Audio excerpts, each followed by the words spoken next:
keeping you active, connected, and looking out for Beaver County seniors. It's Circle of Friends.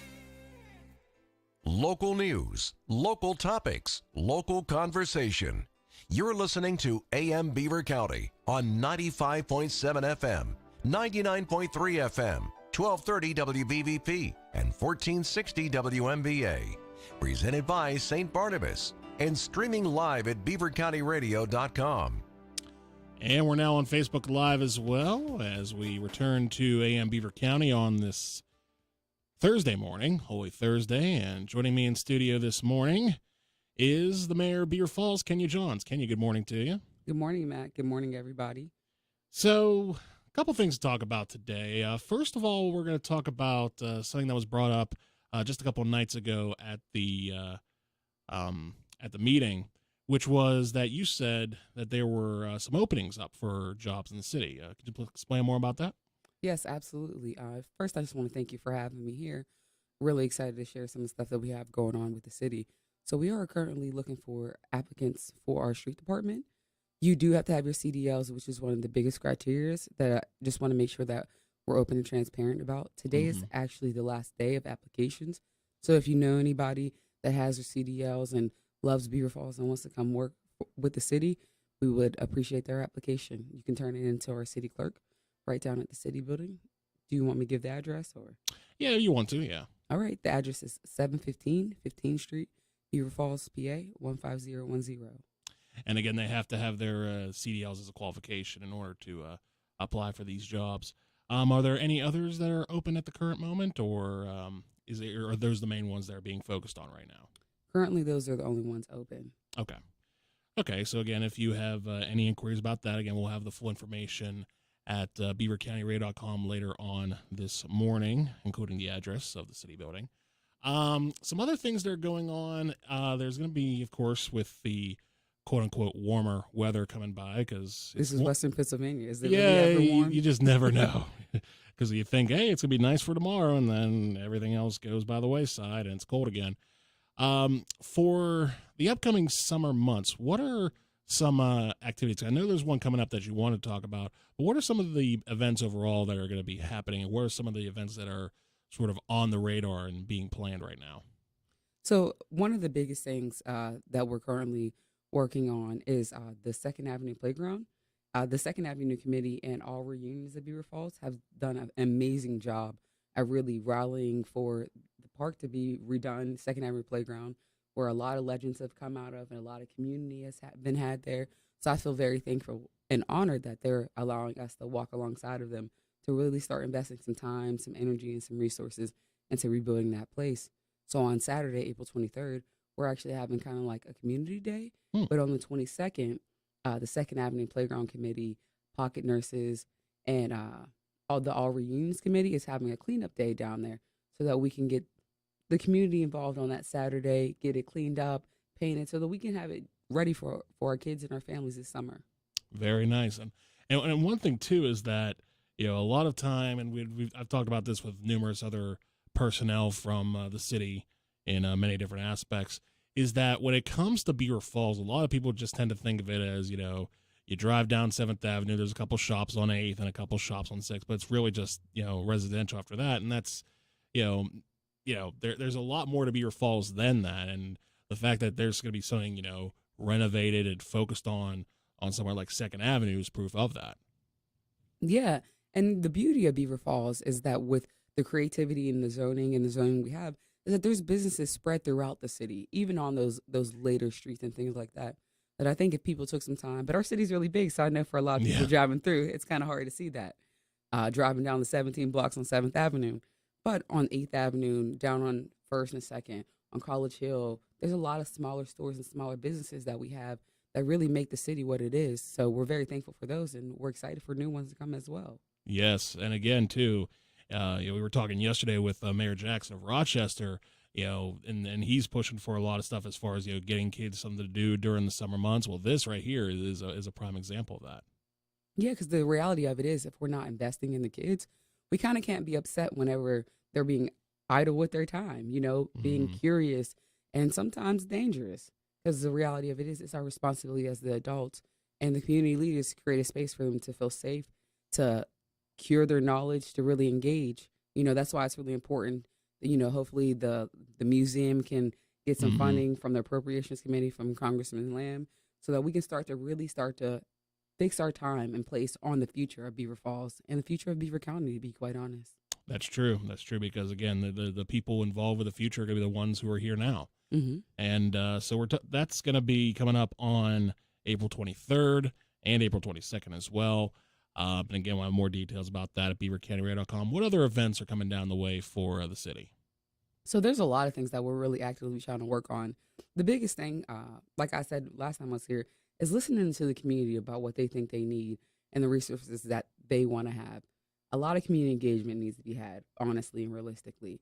So we've been talking about, and I'm really hoping to get some more people that want to participate, but doing like a summer savings day in the summertime, that's a good time for young entrepreneurs, current veteran entrepreneurs to kind of work together, give people some basic information about like housing, being a homeowner, maybe getting loans, securing credit cards, building your credit, because we know all of those things are so important. But unfortunately, if you live in an urbanized area, those accesses are not readily available to the community. So we're really trying to make sure that we're starting early, summertime, especially getting kids involved. You want to do lemonade stands, this is how you can invest that money or how you can get people to sponsor you, teach them early. Yeah, and on top of that too, I had I think it was last week I had the Business District Authority in. I had Denise and Tammy coming on down, and they were talking about how there's a variety of things that are going on in the city, and that during those summer months where there may be some new businesses coming in or some new ventures being sought out, that some places may turn to others, and then that there's this network of personnel that come together and say, hey, we're willing to help you out as best we can with some of the things here. And that, I think, is something that not only is a good asset for Beaver Falls now, but down the line in the future could very well help out in teaching the kids, hey, this is how you work together. This is how you build a business. This is how things keep flowing. Yeah, and you hit it right on the head. The beauty of our community is neighbors helping neighbors, right? If we can get more neighbors to help one another, we end up start solving our own problems, start enhancing our city's quality of life for everybody real quickly. So, but it's our responsibility to make them feel like they're a part of the community and that their neighbors see value in them and they see values in their neighbors. So that's what we're actively working on. We're talking with Mayor Kenya Jones. She is the mayor of Beaver Falls. And Kenya, another thing that's been coming up over the last, couple minutes we've been talking is the idea of community and bringing community together and hearing from the community, as we talked about last time and times before. Has there been a more higher response from the last few times that you've had council meetings and times where they've, has the community been more engaging since you've been in office? Yeah, honestly, it's been such a blessing, honestly. Me and the council talk about it often. So many more people are engaging with our city council meetings in person and online. And it's so nice because we want people to be informed. We want people to share their opinions and our ideas, that when we're making decisions, we're not making decisions for the city, but with the city in mind. Even if it's people we don't know, we encourage everyone to come to our meetings. And in fact, I don't know if you noticed, but the turnout for our meetings have grown significantly since we've taken office. And we welcome that, and we are excited about that. And we're looking forward to grow even more, to be quite honest. Yeah, because again, as much as you like to have those meetings packed and full of people, I mean that's only a small handful of those who live in the city that is Beaver Falls, because Beaver Falls stretches out so far, between Patterson and College Hill all the way down to the downtown area and beyond. That if you don't include them in that, and you don't include everybody and have everybody have their say, then it's you may have some progress, but it's going to be a selective progress that's not going to appease to everybody. Exactly. And obviously, in any business or anything you do, everyone's not going to be happy. Right. Right. Unfortunately. But we want everyone to feel like, even if they're not happy with one decision, there's another decision they feel like they're being seen in and valued in and represented in. Because it's really important that all people in the city feel represented.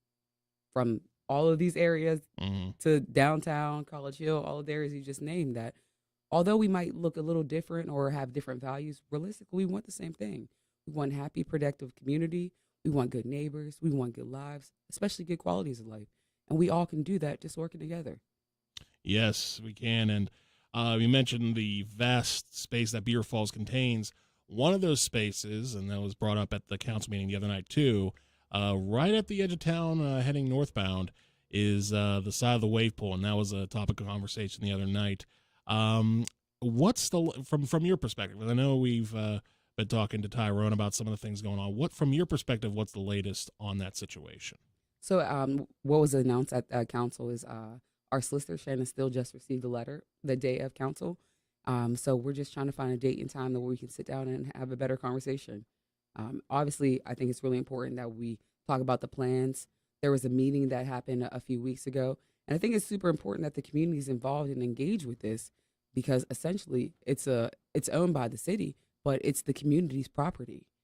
Right, and it is, and it's something that a lot of people in the community have been, sort of hoping for and wanting for, and much like the park on Second Avenue, it's another part of the city that not a lot of people are familiar with. But if you sort of reintroduce that to the city, it could create a positive impact down the line. Yeah, and that's the goal. More places for us to have community. I don't think that's a bad thing at all because neighbors need to see neighbors. We need to re-engage with each other. And I know that COVID was a barrier, but if we're honest, Matt, there was a barrier before COVID came in our community. So the whole COVID thing just sort of, added a new avenue, so to speak, in try to deal with that. But there was that barricade before, and the overall goal. In fact, if anything, COVID may have sort of accelerated that desire to, when the other side was available to take, to get back to where things were, that it sort of, drove that push a little harder, be like, okay, we've already been down before, and we're down even a little further now, so now is the time to rise up. I couldn't agree anymore. Yes. So, again, a lot of great things happening and a lot of great things being planned for the city. Is there anything else that we haven't covered yet that you want to bring up as far as what's coming on down the line? Yeah. On April 20th, at various times throughout the day, the Brownsville study is coming in. And once again, I really just want to reiterate to everybody that I know sometimes times don't work out, but if you can send a representative or someone on your behalf, we really want to hear your opinions and your input. Because when we're making decisions, especially when it comes to Brownsville, which is a site at the other end between like College Hill and downtown Beaver Falls, it's really important that when we're making decisions on what that space is going to be used for, that your opinion is being heard, that we're finding things that are going to attract you, want to keep you, and keep you engaged with our city because we need everybody in the city. Right. And again, if there's something that somebody in the city wants and they don't speak up on, the possibility of getting it, then you're already, you're going to be out of the gate and not going anywhere because, you didn't say anything at that time. And, again, just because you say something doesn't mean it's going to come true. But at the same time, if you don't say anything, there's no chance that's going to come true. Exactly. And I know that it can be challenging, to want to come and talk. But we want to create an approachable council. I don't think there's anyone on council that is not that is unapproachable, to be quite honest, to talk. And we always recommend that people come to the council meetings, talk, share their ideas so that other community members can hear it. We need to stop the silos of like, I'm just going to talk to this one person about it. No, let's talk to the community about it. Let's engage other people because if you're having this idea, there's a great chance that someone else is too. And if we have enough people that have these ideas and can invest the time, the energy, and sometimes the other resources, we can get a lot more done. I know you mentioned the Brownsville study. As far as the next council meeting when people can have that say as far as, they're saying these things that we're talking about, when is that? It is, I want to make sure I get the right date because every council meeting is Tuesday at 7 p.m., the second and fourth Tuesday of the month at the City Council building, same address as I talked about for where the people can drop off their applications. This next meeting is Tuesday, April 26th at 7 p.m. Tuesday, April 26th at 7 p.m. So people want to come out and showcase whatever it is they want to talk about as far as things they'd like to see, things they'd like not to see, because there's always that too, then that's our opportunity to do so. We're public servants. We're there to serve. So if they can't make it this meeting, we have meetings twice a month, every month, that we always welcome people to come. If you have a longer conversation that you would like to talk, we do ask that you call and talk to our city clerk about the process of becoming on the agenda, because it is kind of timed how long when you're making citizens' comments. Right. And then again, with the digital age being what it is, there's always those options as well. So, Mayor, I thank you for coming in today to talk about that because, again, a lot of good things coming on down the way for summertime in the city of Beaver Falls. And we'll talk again next month about some of the updates that are going on. Awesome. I look forward to seeing you at the event. All right. Thank you, Kenya. Appreciate that.